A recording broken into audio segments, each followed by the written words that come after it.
His hand tightened around his champagne flute, untouched. His $7,000 Tom Ford jacket felt suffocating, and the smile he wore hadn't reached his eyes in years. He wasn't here to celebrate love. He didn't believe in love anymore. 15 minutes. That was the promise he made. Show up. Shake hands. Smile for a few photos. Then vanish. But just as he began to turn toward the exit path leading to the valet stand, something stopped him cold. A sound. Soft, fragile, real, sobbing. Not the bratty whine of some spoiled child denied cake. No, this was different. It was heartbreak. Honest, silent heartbreak. He followed the sound, instinct pulling him toward a shaded grove at the edge of the vineyard.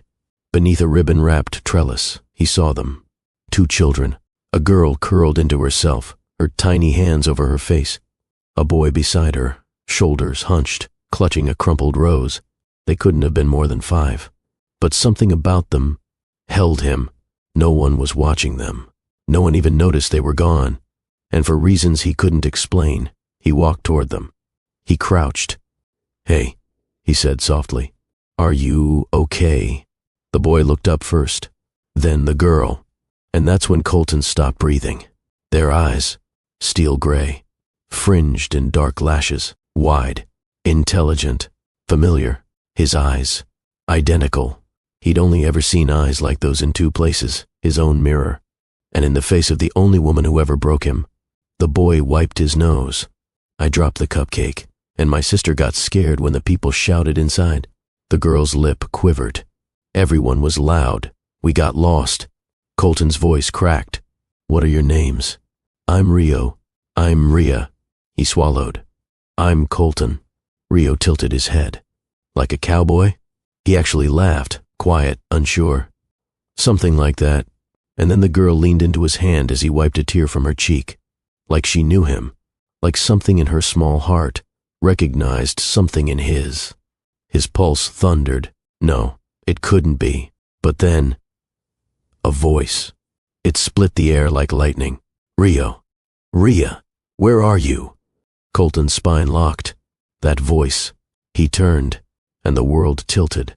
She was running toward them, barefoot on gravel, curls bouncing, silk dress clinging to her body like the wind was helping her move faster. Celine. Celine Hart. His Celine. She stopped in her tracks when she saw him kneeling beside the twins. Her expression, relief that turned instantly to alarm, then fury. "Step away from my children." She didn't shout. She commanded. Colton rose slowly, heart pounding. "Celine." She pushed past him and dropped to her knees, pulling the twins into her arms. "Are you okay, babies?" "They were crying," Colton said. "I was just—" She looked up. "Why are you here?" "This is Trevor Shaw's wedding. His wife is an investor's niece. I didn't know you'd be here." Her voice turned cold. "But the second you saw them, you knew, didn't you?" Colton couldn't speak. He didn't need to. The silence answered for him. "They're mine," he said finally. Her eyes flashed. "They're mine. You lost the right to say that when you left." He stepped forward, face pale. "Celine, I never meant to." She stood. "You disappeared." "I didn't. Celine, listen, I was—" "No, you listen." Her voice trembled now, but she stood her ground. "You don't get to comfort them. You don't get to swoop in now, like some white knight, because fate decided to be cruel today." Colton's heart was breaking right there on the garden path, because he wasn't sure what hurt more, seeing the woman he loved, or realizing he had children and didn't know their names until 30 seconds ago. And the worst part? He still loved her. And he'd never stopped. If you believe in second chances, if you've ever loved someone so much it ached, drop a yes in the comments. Like this video, if you think fate has a wicked sense of timing. And if you're new here, subscribe, because what happens next will shake you. Colton Reed never liked weddings. Not because of the vows, or the slow music, or the toasts filled with too many inside jokes. It was the pretending, the performance of connection. He knew the script too well. He'd written his own version too many times in business meetings, investor dinners, even boardroom celebrations that ended with golden plaques and stock rises. But none of that helped him now. He stood beneath a white pergola, flanked by rows of white chairs and people he barely remembered meeting. The quartet in the distance was playing something soft and jazzy, and a woman in pale pink tried to flirt with him over her champagne. He nodded politely, said nothing. His mind was still with the children, with Rio and Rhea. He didn't need a paternity test. Those weren't just coincidences of bone structure or coloring. They had his eyes.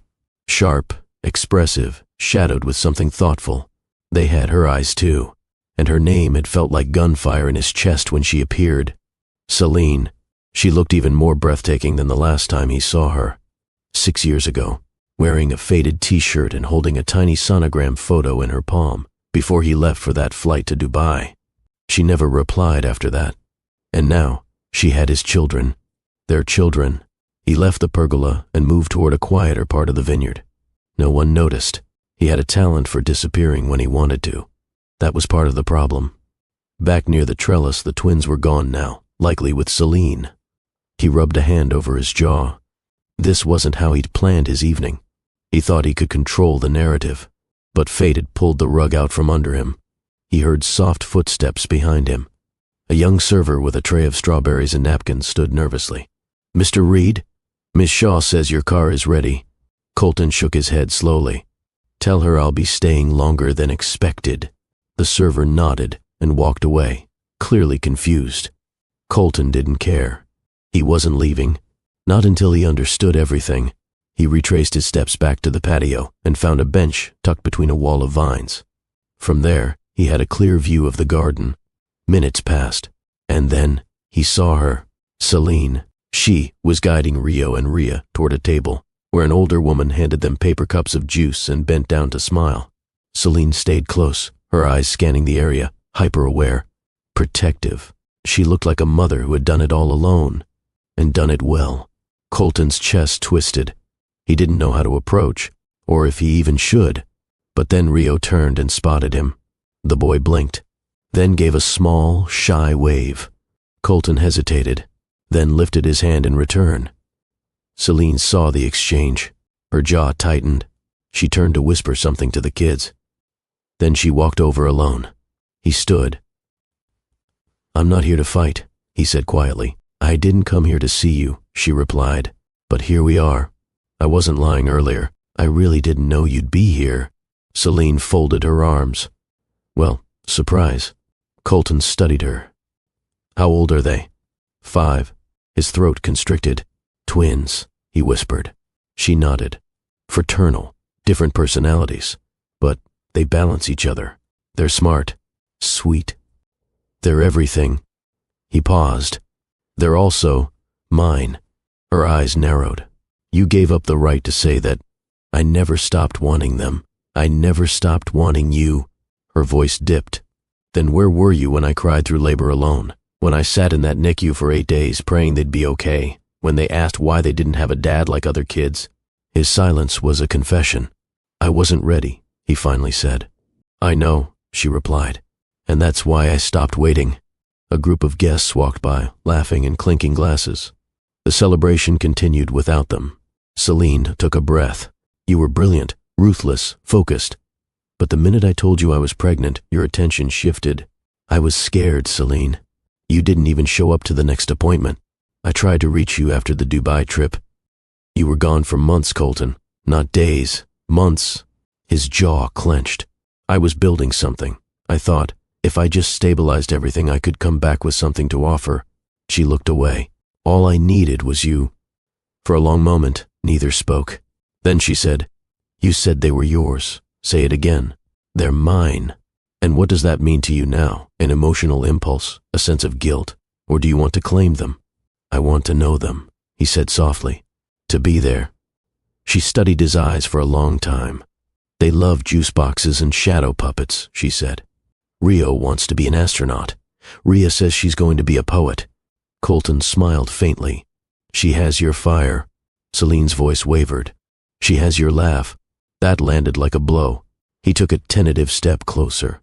"I'm not asking you to trust me right now, but let me start. One moment at a time." Celine didn't move, but she didn't walk away either. "I'll be at the back terrace," he said. "If they want to find me." Then he walked away, slowly this time. Not as an escape, but as a man giving space, giving respect. Back at the terrace, he He took a seat in the corner where the sun was starting to drop below the hilltops. He watched the golden light stretch across the vines. 5 minutes passed. Then he heard footsteps again. Smaller ones. "Mr. Colton?" He turned. Rio stood there, Rhea beside him, holding a juice cup with 2 straws. "Mommy said we could say hi." Colton smiled, warmth spreading in his chest. "I'm glad." They climbed onto the bench beside him. "Can you tell us a story?" Rhea asked. He blinked. "A story?" "Yeah, Mommy tells good ones, but she said you probably know business stories. Those are like bedtime stories, right?" He chuckled. "Sort of. Make it funny," Rio said seriously. "But also about feelings." Colton nodded slowly. "Okay, I think I can do that." And as the sun dipped low, the wealthy CEO who thought he didn't know how to love began his first story. The evening sky melted into amber and rose, casting a soft hue over the vineyard. Glasses clinked, laughter swelled from the tent, and the quartet had shifted to a lively classic tune. But Colton heard none of it. He was on the stone bench near the terrace, 2 tiny bodies nestled on either side of him. Rio leaned against his sleeve, sipping juice. Rhea twirled a pink straw in her cup, humming. And Colton listened, really listened. They told him about their favorite bedtime games, how they hated broccoli but liked pretending to be sea turtles. Rio said he wanted a telescope. Rhea said she wanted a unicorn but would settle for a bunny.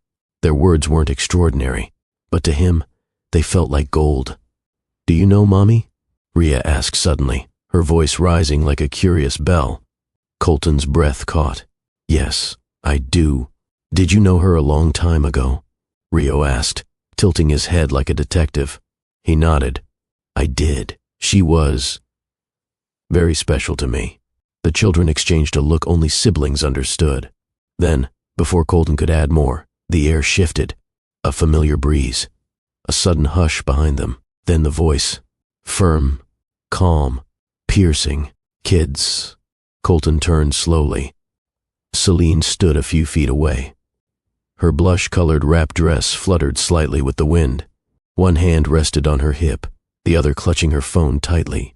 Her eyes were unreadable, but her presence, unshakable. Rhea immediately jumped down. "Mommy, look, he told us a funny story." Rio grinned. "And he knew about the moon. He said it looks different in Dubai." Celine's gaze didn't move from Colton. "I said they could visit me," Colton began. "Just for a few minutes." She stepped forward, lips pressed tight. Rhea, go back to the table. Ask Aunt Cora for that jelly donut she promised." "But..." "Now, baby," she said softly but firmly. The twins obeyed, still reluctant, looking back as they walked toward the reception tent. When they were out of earshot, silence settled again. Celine folded her arms. "You shouldn't be near them. I didn't plan any of this." "No," she said sharply. "You just happened to end up at the same wedding. You just happened to be on the same vineyard. And now you're telling bedtime stories like a what?" He cut in, eyes locked on hers. "A stranger? Or something worse?" She didn't blink. Like someone who walked away and thinks charm can erase that. "I didn't walk," he said. "I drowned." Celine's jaw clenched. He continued, slower this time. "You think I just vanished. But I was pulled under. I was scrambling to save a company that had employees, families depending on it. It was chaos. I lost grip. I didn't need a billionaire," she snapped. "I needed the man who looked me in the eyes and said I made him feel like the world stood still." Colton swallowed. "I meant that," he said. "Every word. But back then, I didn't know how to keep both, the world I was building and the world I found in you." She stepped closer now. "And when I told you I was pregnant, you disappeared. You didn't even ask if they were okay." "I did," he whispered. "I reached out. But it was always voicemail. Your number stopped working." Her face stiffened. "I changed it. After the 3rd week, after realizing you weren't coming back." Colton exhaled, slowly. "I should have tried harder. Tracked you down. Shown up at your doorstep." "Yes," she said. "You should have..." Silence again. The sun was nearly gone now. Lights flickered across the reception lawn, casting golden orbs on the grass. Celine crossed her arms again, voice quieter. "Do you want to be in their life, Colton? Or are you just curious now that they're real?" "I want to know them," he said immediately. "Not just today, Not just this weekend. I want to earn the right to know them. Her face didn't soften, but it didn't harden either. And what about me? She asked. Do you think you can just slide back into my world? No, he said. I know I can't. I don't deserve to. Celine tilted her head. But you still wanna? He nodded. More than anything. She looked down for a moment, inhaling. Her voice dropped. I rebuilt myself after you. I had to. I didn't have the luxury to fall apart. I know, he whispered. No, you don't. You've always had someone to fix things for you. Lawyers, assistants, bankers. You're used to fixing with money. He stepped closer now. This isn't about money. Then what is it? You. The word hit the air with weight. Her eyes lifted to meet his. I loved you, he said. I didn't know how to hold on to it without ruining everything else. But I've spent 6 years missing pieces of myself and not knowing where I left them. Until today. She looked like she was about to speak, but paused. Instead, she said, Rhea still cries when she watches couples hug on TV. She thinks she's supposed to have a daddy who spins her around after school. Colton looked down, pain shadowing his face. Rio doesn't ask anymore, she continued. He just stays silent, like he decided not to be disappointed. Colton clenched his fists. I don't want them to carry my silence. Her voice cracked. Then prove it. How? I don't know yet, she said. But it starts with consistency. Not apologies, not charm, just showing up. Colton nodded. I will. She stepped back. Don't make promises tonight you can't keep tomorrow. I'm not promising tomorrow, he said. I'm asking for one more conversation. When the night quiets, when they're asleep. Celine narrowed her eyes. Then, surprisingly, she gave the slightest nod. I'm in Cottage 3, guest house behind the West Vineyard. Colton exhaled. I'll be there. She turned to leave. But just before walking away, she looked over her shoulder. They're light sleepers. Don't knock too loud. And with that, she walked into the twilight, leaving Colton standing alone again, but this time with something burning in his chest that hadn't been there in years. Hope. The guest house stood quiet behind a wall of climbing roses, washed in warm light from a single porch lamp. Cottage 3, Celine's door. Colton approached slowly, the gravel path crunching under his steps, breath tight in his chest. He hadn't been nervous walking into billion-dollar boardrooms. But now, he felt 22 again. Uncertain, hopeful, desperate not to mess it up. He raised his hand, tapped lightly. The door opened. Celine stood there barefoot in a loose cream robe, damp curls cascading over one shoulder. Her face was clean, no makeup, no armor. You came, she said softly. I said I would. She stepped aside. He entered. The inside was simple, cozy. A vase of lavender sat on the table beside a half-folded blanket. 2 children's backpacks rested near the couch. Colton stared at them. They bring them everywhere, she said, in case we get stuck somewhere overnight. He turned to her. You've done all of this by yourself? Celine gave a quiet laugh. Not by choice, but yes. He walked toward the window. You should have told me. I did, she said. Colton turned. I sent a message the night before you flew out, she added. I told you I was scared, that I was late, that I thought it might be real. His eyes narrowed. I never got that message. She crossed her arms. I sent it, then another one, and another. I swear, Celine, I didn't see any of them. I used the number you gave me. He pulled out his phone slowly. I changed my number that week. Company was going through a restructure. PR was leaking everything. I had to protect assets. So you protected your empire. But cut off your entire life. I thought I was doing what I had to. Colton, she said, voice hard now. I went to your office. Your secretary said you were out of the country indefinitely. I was. The buyout in Dubai. It wasn't optional. It was save the company or lose everything I built. I didn't care about the company, she snapped.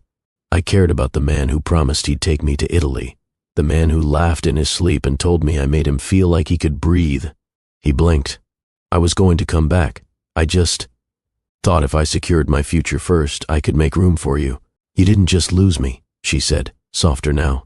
You lost time, milestones, first words, first steps, fevers, dance recitals. His voice cracked. Please, tell me about them. Celine hesitated. then walked to the couch and sat. Ria loves reading. She memorizes every book we have. Rio's more hands-on. He builds things out of cereal boxes. When they were babies, Rio refused to sleep unless I hummed the same tune every night. Ria. She used to press her forehead against mine when she was scared. Still does. Colton sat beside her. He looked at her hands. Did anyone help you? Your mom? Siblings? Celine shook her head. My mom passed. My sister was in med school. I worked part-time from home and took night shifts doing transcription. You did all of that while raising twins, because I had to. Colton leaned forward, elbows on knees. I missed everything. You did. I thought you ghosted me. I thought you abandoned me. They stared at each other. The silence between them didn't sting as much this time. It throbbed. Colton whispered, I dreamed of you, every week, every month, wondering what went wrong. I kept thinking, if I could just rewind one day, just one, I'd fly back. Celine's voice wavered. And I used to sit up at 2 a.m., nursing 2 crying infants, wondering if you were out there feeling anything. I was, he said quickly. I just didn't know how to come back without looking like a failure. I didn't need a perfect man. I needed a present one. He looked at her now. Really looked. She wasn't the 22-year-old he left behind. She was fuller now, stronger, clearer, grounded, and still beautiful in a way that knocked the breath from his lungs. Would you have let me in? He asked. If I came back after 2 months, 6? She looked down. I don't know, maybe, but I would have asked where you were when I was scared and bleeding and alone in that hospital bed. He reached for her hand slowly. When she didn't pull away, he threaded his fingers through hers. I didn't just lose you, he said quietly. I lost who I was with you. She looked up. What are you now? I don't know, but I want to find out, with them, and maybe with you. She took a breath. Then, after a long pause, asked, Do you remember the last thing you told me before boarding that flight? Colton nodded. I said I'd be back soon, and I'd bring something that changed our lives. She smiled bitterly. You did, just not how either of us expected. They sat there in the stillness of a cottage that had seen too much silence. Then Colton whispered, I'm not going to disappear again. You already did, and I'm going to earn back every second I missed. Her hand tightened in his. They both knew words could only do so much, but it was something. And right now, it was enough. The space between them shifted. It was no longer silent.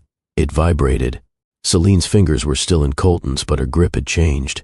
Less guarded, less rigid. He watched her chest rise slowly with each breath. Her robe had slipped just slightly off her shoulder, revealing smooth, bare skin kissed by soft lamplight. Colton's voice dropped low. You still wear rosewood. Celine blinked. You remember? I remember everything. He let go of her hand and slowly, reverently, touched the edge of her robe. His knuckles grazed her collarbone. She didn't flinch. Her lips parted slightly. I've thought about you every night, he murmured. Every time I closed my eyes, I saw your face. I felt your breath. I wanted to be here. Just like this. Her pulse fluttered at her throat. He noticed. You left, she whispered, but it came out like a confession, fragile, trembling. I know, he said, stepping in, and I've hated myself every day for it. His hand cupped her jaw. She didn't stop him. Instead, she leaned into it, her eyes locked on his. Their breaths mingled. I still dream of you, she said.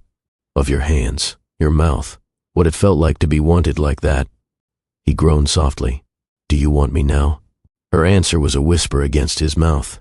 Yes, that was all he needed. He kissed her, not like a question, like a claim he'd been aching to make. Her hands flew to his chest, then around his neck. His mouth molded to hers, hungry, desperate, deep. She gasped, and he used the moment to slip his tongue past her lips, tasting her like something forbidden he was finally allowed to have again. She moaned into his mouth, dragging him closer. He lifted her effortlessly, her legs wrapping around his waist. She clung to him as he carried her toward the small couch, never breaking the kiss. Their bodies pressed together, heat pulsing from every point of contact. He settled onto the cushion with her straddling him. Her robe fell open. She was wearing nothing underneath. Colton's breath hitched. You're trying to kill me. Celine smirked, kissing down his neck. You deserve to suffer a little. He groaned, hands running up her thighs, gripping her hips. You feel like home, he whispered. She arched into him, rocking slowly. Then don't leave this time. He kissed her harder. His hands slipped up her sides, thumbs brushing the swell of her breasts. She gasped again, head falling back. You're still the most beautiful woman I've ever seen, he murmured. She grabbed his face, kissed him again, slower now, deeper. His fingers tangled in her hair as he explored her mouth like he was trying to memorize her taste. She was breathing fast now. So was he. She whispered against his lips, "Take me to the bedroom." His voice was hoarse. "If I do that, I'm not stopping. I'm not asking you to." He stood, carrying her again, robe barely hanging on her shoulders, legs wrapped around him like she was made for it. The hallway was short, but he moved slowly, as if savoring every second. He nudged open the door with his shoulder. The room was dim, warm, intimate. He laid her down gently. Celine reached for him again, pulling him down. "Don't make me wait." He kissed her hard, hands sliding between her thighs. She gasped again, hips lifting into his touch.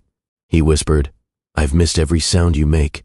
She whimpered, "Every single one." And as his mouth moved lower, down her chest, her stomach, her hips, he gave her every ounce of the devotion he'd once buried under ambition. This time, he worshipped her like he might never get the chance again.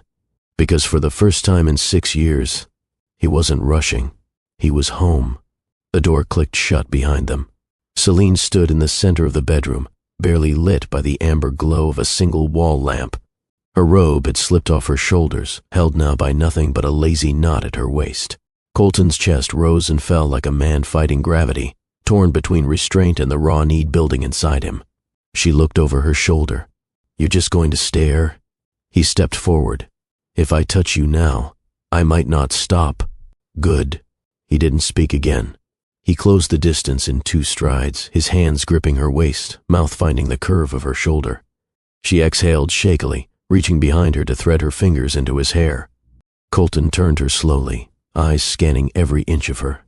6 years, and she still made his pulse hammer like he was 20 again. "You're more beautiful than I remember," he whispered. "You're slower than I remember," she teased. That was all the invitation he needed. He untied her robe with one smooth pull, letting it slide to the floor in silence. Her body was warm and soft, full in all the places he used to adore, and now rediscovered like he was touching her for the first time all over again.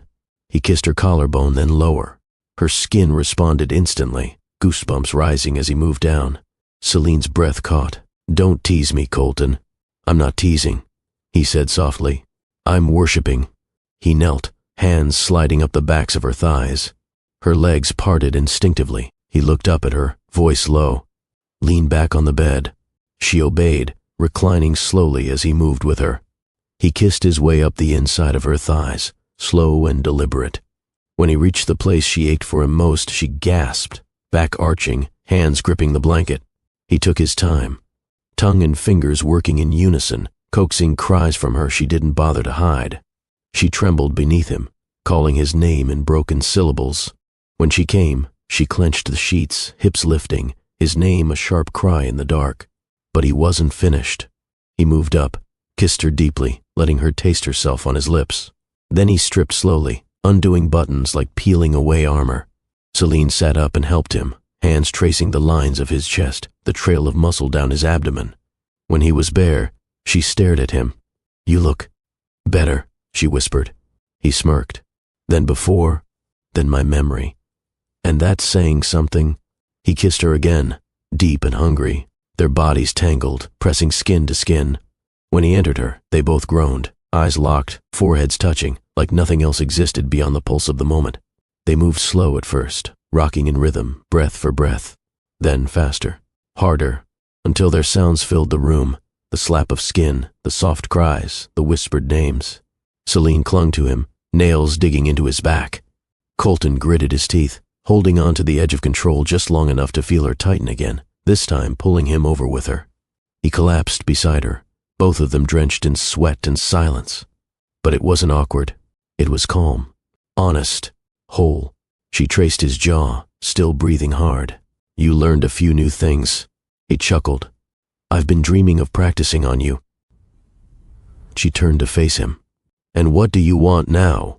He brushed hair from her face, I want more nights like this, and not just for the heat. Her gaze softened. I don't want a fling, Colton. This isn't a fling, he said. It's a restart. They lay together in quiet for a few moments longer. Then she climbed on top of him again. He grinned. Already?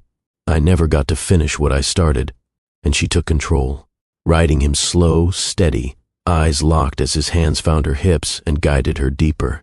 The rhythm built again. The pressure, the heat. He sat up, pulling her closer, mouth on her neck.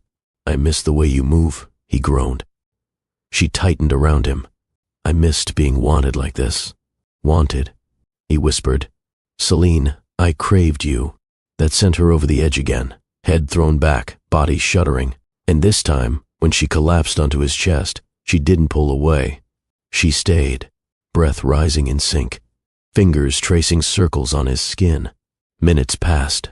The air cooled, but neither of them moved to cover up. Colton, she said softly. Yeah? If you do this, if you try to come back, don't just come for me. I'm coming for all of it, he whispered. You, them, the mess, the mornings, the tantrums, the spilled juice, all of it. She exhaled, then pressed her lips to his chest. He wrapped his arms around her tighter. And in that moment, tangled in sheets and second chances, Colton realized this wasn't just a night. This was the start of everything he'd been missing. Hey, family of Love and Twilights, if this story makes you feel something in your heart, why don't you subscribe so more beautiful stories as this comes your way? Now let us continue. The sun was just beginning to rise over the vineyard, casting golden light across the fields. Birds chirped faintly outside the cottage window, and a soft breeze stirred the curtains. Inside the guest house, the air was thick with the quiet afterglow of the night before. Colton was already awake. Celine slept beside him, curled under the sheet, hair tangled against his shoulder. Her breathing was slow, peaceful. He smiled. He didn't want to move. Not yet. Not with the weight of her thigh draped across his hip like it belonged there. But hunger and a sudden rush of boldness finally won. He slipped out of bed gently, careful not to wake her, and pulled on a pair of lounge pants. Padding barefoot into the tiny kitchen, he opened the fridge and found pancake mix, eggs, and butter. Celine had always loved slow mornings. Real breakfast, music, warm coffee. He turned on the stovetop. A few minutes later, he was whisking batter and humming under his breath. The first pancake sizzled on the skillet when he heard the door creak. Tiny footsteps, 2 sets. He turned around and froze. There, in the doorway of the guest house kitchen, stood Rio and Rhea. Both wore matching pajamas, one in blue rockets, the other in pink stars. Hair messy, eyes wide. Rhea blinked. Mr. Colton? Colton smiled, spatula in hand. Morning, sweetheart. Rio rubbed his eyes. You live here now? Colton laughed. Not exactly, just visiting. Thought I'd make you 2 breakfasts. Rhea gasped. Are those pancakes? Sure are. Rio looked at the counter suspiciously. Do they have chocolate chips? Colton pointed to a small bowl, already mixed in. Rhea ran to the kitchen table. Mommy never lets us eat them on weekdays. Well, Colton said, today feels special. Rio climbed onto a stool, squinting at the stove. You cook? Not often, Colton admitted. But I make a mean pancake when I'm trying to impress someone. Rhea tilted her head. Are you trying to impress us? Colton grinned. Is it working? Rio shrugged. The pancakes help. Colton plated the first batch and set it in front of them, sliding over syrup and a bowl of berries. Both kids dug in eagerly. So, Rio said with a mouthful, do you like cartoons? Colton chuckled. I haven't watched many lately. Got any recommendations? Rhea licked syrup off her fingers. We like the one with the singing raccoon. Sounds epic. Do you work with raccoons? Rio asked seriously. No, Colton said, trying not to laugh. Mostly people in suits, but raccoons might be easier. Rhea giggled. Celine's voice floated in from the hallway. Are you feeding them sugar before 8 a.m.? All 3 of them turned. She leaned against the doorway, wearing Colton's white dress shirt. It hung down to her thighs, sleeves rolled at the wrists. Colton's mouth went dry. Morning, he said, trying to sound casual. Morning, she replied, eyes softening. Rio pointed at her. Mommy, he made the pancakes, and they're good. Did he burn anything? Not yet. Rhea said, mouth full. Celine walked over and poured herself coffee from the pot Colton had just started. Well, that's a pleasant surprise. Colton moved toward her slowly, speaking low enough that the kids couldn't hear. You look good in my shirt. You left me nothing else to wear. Strategic, he murmured. She sipped her coffee, hiding a smile. Colton took the mug from her hand and kissed her cheek. They're amazing, by the way. Celine glanced at the kids. Don't get used to this. They'll expect a 5-star breakfast every day. I can learn. Are you serious? She asked softly. He nodded. Completely. She didn't answer. But she didn't pull away either. After breakfast, Colton helped clean up, while Rio explained the difference between space rockets and science rockets, and Rhea made a flower crown out of napkins. Celine watched from across the room. There was something surreal about it. A man she hadn't seen in 6 years, now washing syrup off plates while her children laughed like they'd known him forever. After the dishes were done, Colton crouched in front of the twins. I've got to head out for a little bit today, but can I see you again later? Rio looked up. Will you tell us another story? I'll bring 2. Rhea nodded. Okay, but don't be late. Colton grinned. Wouldn't dream of it. Celine followed him to the door. Outside, the morning air was cool, fresh. He turned to her. That felt normal. It scared me how easy it was, she said honestly. I meant what I said last night. I'm not here for one moment. I know. I'm here for every morning that comes next, if you'll let me. She touched his shirt collar, fingers lingering. One step at a time. That's enough for me. He kissed her again, slow and lingering. She let him, then whispered, We'll see you later. He stepped off the porch, the sound of giggles still drifting through the door. And for the first time in years, he didn't feel like a visitor in someone else's life. He felt like he belonged. The vineyard was quieter the next afternoon. The wedding chaos had faded, and most guests had left for flights or honeymoon plans. What remained was peace, rows of grapevines stretching across golden hills, a soft breeze carrying the scent of earth and sun-warmed fruit. Colton arrived just after noon. This time he wasn't dressed for business. Dark jeans, rolled sleeves, no watch. Celine opened the door with one eyebrow lifted. You're early. I miss them. She held the door wider. They've been pacing since breakfast.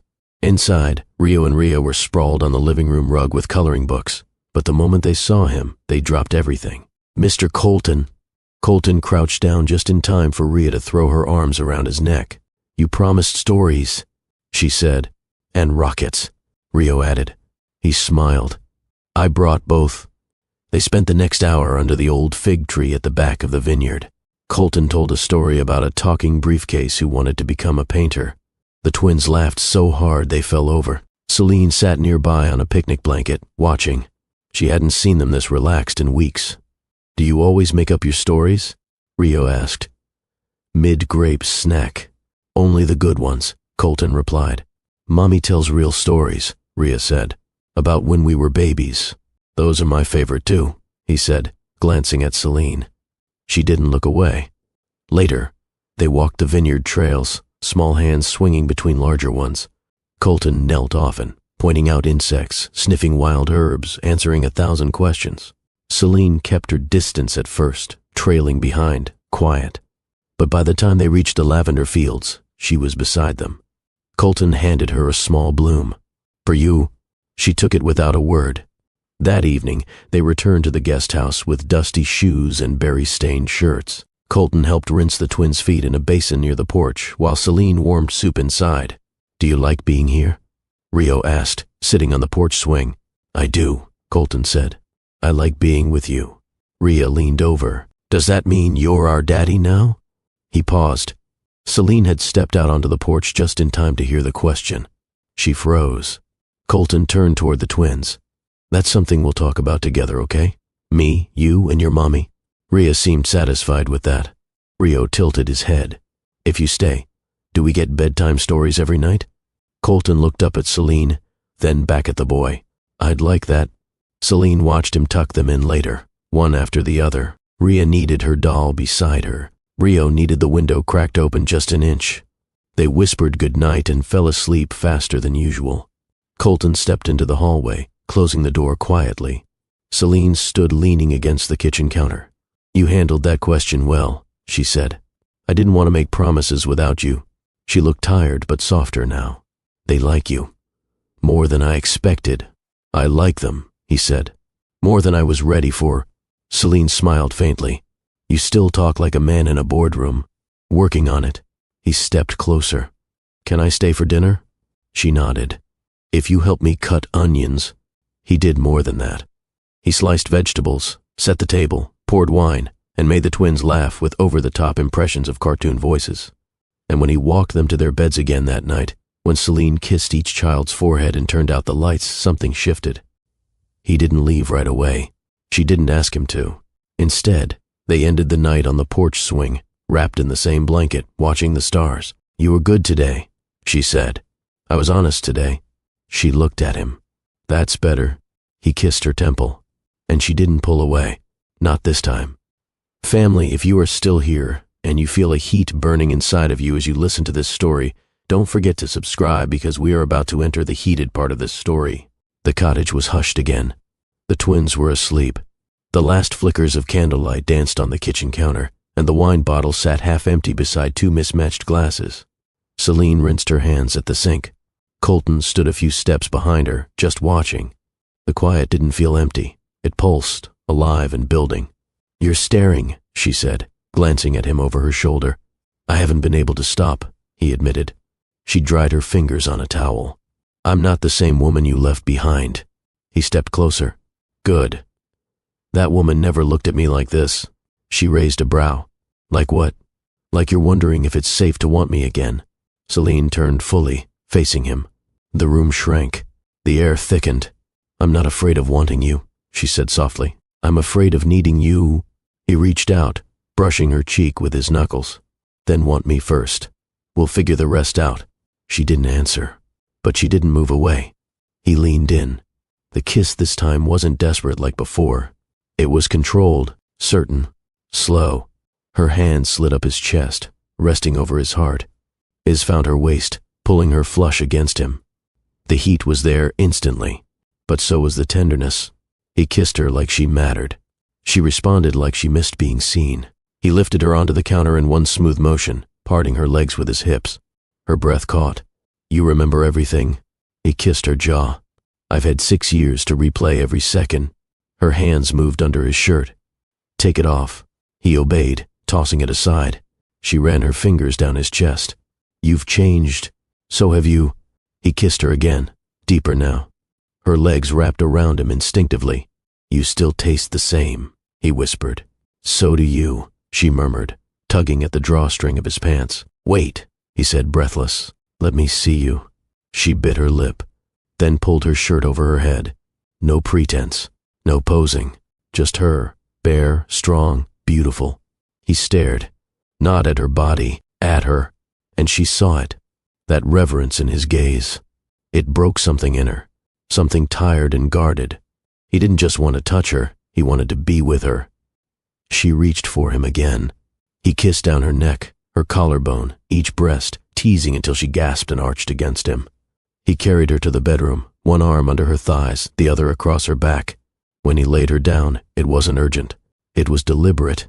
He took his time, mouth on her stomach, hands trailing her thighs, tongue circling her navel. He teased until her breaths turned ragged, until she whispered, Please. He smiled against her skin. Say it again. Please, Colton. He moved lower. And this time, when she cried out, it wasn't just pleasure. It was release. She'd held on for years, tight and silent. But with him, she let go. She shattered, and he caught every piece. Then he rose over her, kissed her lips, and finally entered her again. She wrapped her arms around his shoulders, and he moved inside her like a man who remembered every rhythm. Their bodies found each other's pace instantly, like memory, like music. She gasped, Don't stop. He didn't. Faster, deeper. Her fingers dug into his back. His name spilled from her lips over and over. He pressed his forehead to hers. You feel like fire. She kissed him hard. You feel like home. They moved together, wrapped in sweat and whispers, until her body arched again, eyes locked on his. He followed with a groan. holding her tight as he collapsed against her. They lay in silence, breathing, hearts pounding in sync. After a long pause, she whispered, "That wasn't just sex." He kissed her forehead. "No, that was everything we lost.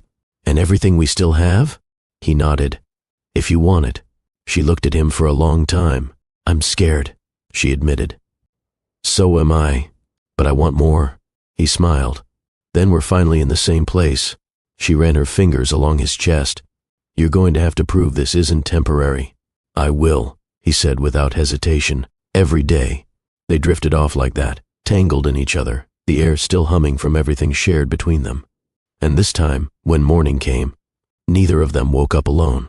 By Monday morning, Colton's usual world was already demanding his attention. 3 missed calls. 2 flagged emails. 1 calendar alert blinking red on his phone. He turned it face down on the porch table and sipped his coffee instead. Celine stepped out of the guest house, barefoot, hair still damp from a quick shower, a loose cardigan draped over her tank top. "You didn't leave," she said, voice quiet but surprised. "I canceled everything," he replied. She arched a brow. "You don't cancel things." "I do now." Celine sat across from him, curling one leg under the other. "Why?" He looked at her without hesitation. "Because none of it mattered the way this does." She didn't answer immediately. She just watched him, trying to find the flaw, the crack, the escape hatch he used to vanish through when life got inconvenient. But there was nothing on his face except quiet certainty. "I've always been good at winning," he said after a moment. "But I never learned how to stay, how to show up for things I couldn't control." Celine looked down at her coffee. "And now?" she asked. "I don't want to win," he said. "I want to be here when Rhea loses her first tooth, when Rio builds his first science project. I want to hear you laugh while we burn dinner. I want the things I used to think could wait." She studied him. "You make it sound simple." "It's not, but it's right." He pulled out his phone, unlocked it, and held it up. "Look." She leaned in. His schedule, usually packed with meetings, calls, travel, was blank. "You cleared it." For the first time in 10 years, she swallowed. "You're really trying." "I'm not trying, Celine. I'm choosing." They sat in silence again, but it wasn't tense. It was full. After breakfast, Colton helped Rhea braid her doll's hair while Rio lectured him on rocket fuel. At lunch, he let them smear jelly on his shirt and didn't flinch when Rhea accidentally spilled water in his lap. Celine watched from the kitchen, arms folded, heart softening with each second. Later that afternoon, as the twins napped and the house finally quieted, Colton joined her on the sofa. She leaned against his chest without a word. He kissed the top of her head. "Do you believe me yet?" She exhaled. Almost, "I'll take it." Her hand found his. "You're not the same man I knew." He nodded. "He didn't deserve you. You were too busy chasing power. And now I just want peace." She looked up. "With me?" "With all of it." He squeezed her hand. "You once asked me what I was building. Back then it was empires and equity. Now I want a life, a real one." She stared at him for a long time. "Do you know how hard I prayed for this?" He cupped her face. "Then let me be your answered prayer." She kissed him. Slow, deep, grateful. When they broke apart, her eyes stayed closed for a second longer. Then she said, "You can stay tonight. I was hoping you'd say that. And tomorrow, I'm not going anywhere." The next evening was quiet in the vineyard. Crickets hummed under the glow of string lights, and fireflies blinked lazily across the field behind the guest house. The twins had built a blanket fort in the living room and were curled up with flashlights and storybooks. Colton sat on the back porch swing, a fleece blanket over his lap, a glass of lemonade sweating in his hand. Celine joined him a few minutes later, barefoot, with her hair tied in a loose braid. "They finally passed out," she said, easing into the swing beside him. "They wore me out too," he said with a grin. "I got schooled in the difference between wizard dragons and dessert dragons." She chuckled.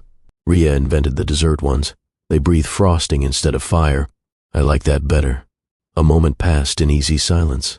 Colton leaned back. "Do you ever think about what this could be?" Celine didn't answer right away.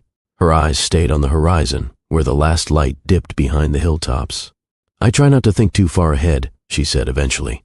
"I've learned not to count on things lasting." His voice was soft. "I don't want to be another person you have to recover from. You already were, she said gently.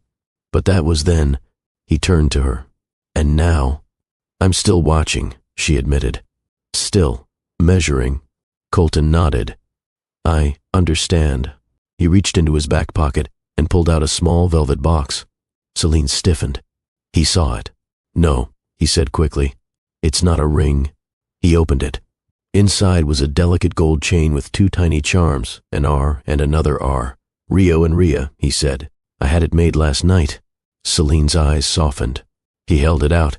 I'm not asking you to promise anything right now. Not forever. Just this moment. Let me be part of their world. Of yours? She took the necklace carefully, fingers brushing his. Her voice was quiet. It's beautiful. Not as beautiful as you with them.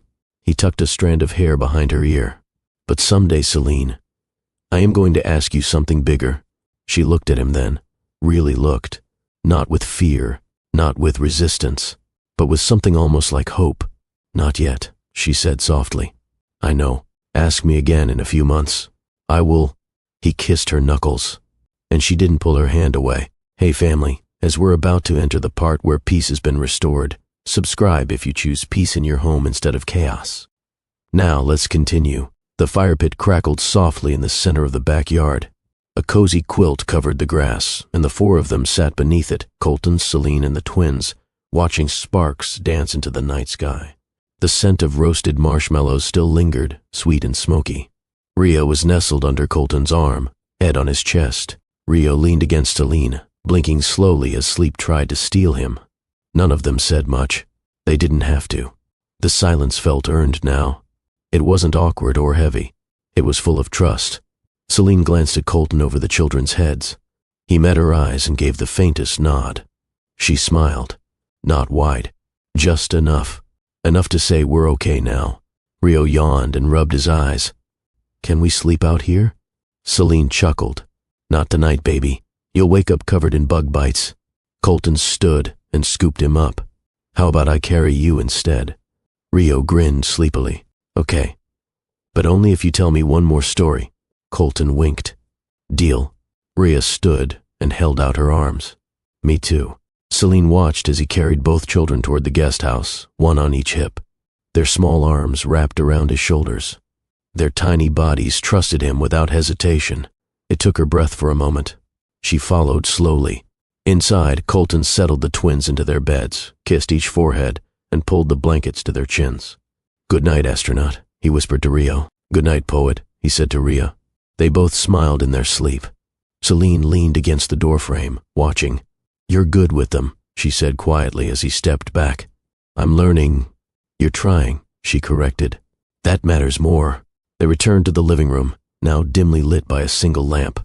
Colton sat on the couch. Celine joined him, her knees curled beneath her. For a while, they just sat. Then she said, I never imagined this. He looked at her. What? You, them, all of us, this peaceful. He took her hand. It feels real now. She nodded slowly. It does.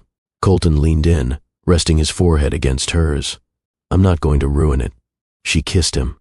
Slow, deep. When they pulled apart, she whispered, We still have work to do. I'm not afraid of that. Good. He reached into his jacket, still draped over the back of the couch, and pulled out a folded piece of paper.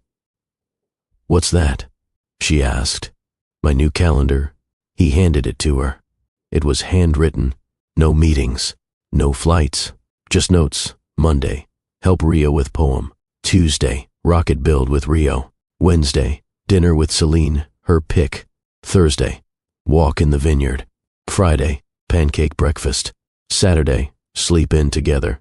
Sunday, nothing but us. Celine stared at the page, then looked up. Tears lined her lashes, but she didn't let them fall. You really cleared everything. He nodded. This is the only thing I want to build now. She kissed him again. And this time, it wasn't longing. It was peace. The following weekend, the vineyard looked different. Not because anything had changed physically. The vines still swayed gently in the breeze. The hills rolled in soft gold. The sky opened up in its usual wide blue stretch. But for Colton, everything had shifted. This time he wasn't a visitor. He walked the gravel path hand in hand with Celine. The twins ran ahead, chasing each other between rows of grapevines, laughter trailing behind like music. Celine wore a sundress. Her hair was loose. Her smile came easier now. Colton's other hand held a small basket filled with snacks. He'd packed it himself. When they reached a shaded spot near the West Hill, they laid down the blanket. The kids tumbled onto it first, already unwrapping sandwiches. Colton leaned close to Celine. "Is this what normal feels like?" She laughed softly. "It's better." They spent the afternoon stretched out under a tree, telling stories, passing around apple slices, making up poems. When Rhea fell asleep beside her doll, and Rio wandered off to pick wildflowers, Colton pulled Celine gently into his lap. "I like this pace," he said. She rested her head on his shoulder. "I like you in this pace." He kissed her hair. "I used to think success meant never sitting still. And now? Now I know it means knowing what's worth standing still for." Later that night, after dinner and bath time and too many stories, the twins were tucked in and dreaming. Celine stepped out onto the porch wrapped in a thin blanket. Colton was already there, shirt half unbuttoned, eyes on the stars. She joined him. He poured her a glass of wine. They clinked glasses in the quiet. "To what?" she asked. He turned to her. "To staying." She looked away for a moment. "You don't miss the other life?" "I thought I would," he admitted. "But I don't. It was full. But it wasn't rich." She leaned into him. A silence stretched between them, gentle and weightless. Then a small voice broke it. "Are you gonna marry Mommy?" They both looked toward the door. Rio stood there in his pajamas, hair a mess, stuffed dinosaur dragging behind him. Celine froze. Colton crouched. "That's a really big question, buddy." Rio nodded seriously. "But you already live here." Celine smiled, trying not to laugh. Colton glanced at her. "I want to ask her that question one day, but only when she's ready." Rio blinked. "Okay, I'll wait." He turned around and padded back to bed. Colton straightened, rubbing the back of his neck. "He doesn't hold back, does he?" Celine took his hand. "Neither do you. I meant what I said. I'll ask, but not now." She kissed him softly. "Ask me again in a few months." "I will." He pulled her close, holding her like he never wanted to let go. Because he didn't. That night, as they lay tangled in bed again, moonlight washing across their bare skin, Colton whispered, "I used to close deals that changed markets, but this, them, you're the only deal I'll never stop honoring."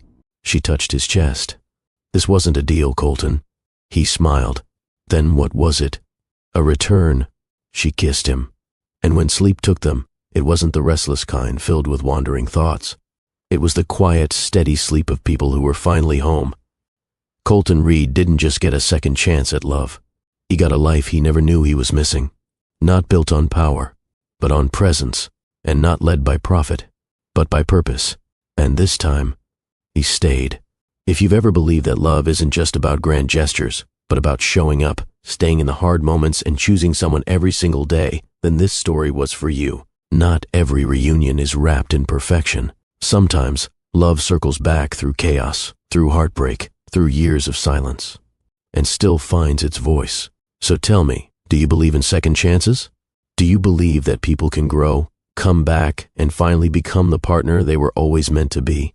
If the answer is yes, comment "he stayed," like this video to show the power of love that chooses to return.